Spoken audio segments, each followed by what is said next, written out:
দুনিয়ার সবচেয়ে সহজ মিষ্টির রেসিপি হচ্ছে এই ছানার কাঁচাগোল্লা। তো এটা বানানো খুবই সহজ আর খেতে খুবই দুর্দান্ত হয়। তো এটা তো সবাই বাসায় বানিয়ে তৈরি করে খেতে পারেন।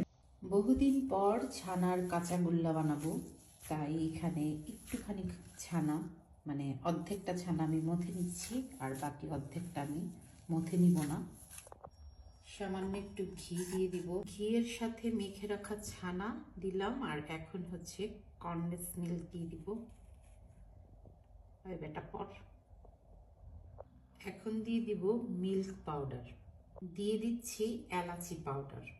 চুলা ধরিয়ে এখন ভালো করে এই সব কিছুকে একসাথে মিক্সড করে নেব। অনবরত নাড়তে হবে, নাড়া বন্ধ করা যাবে না, নিচে লেগে গেলে কিন্তু এই ছানার কাঁচাগোল্লাটা খেতে ভালো লাগবে না।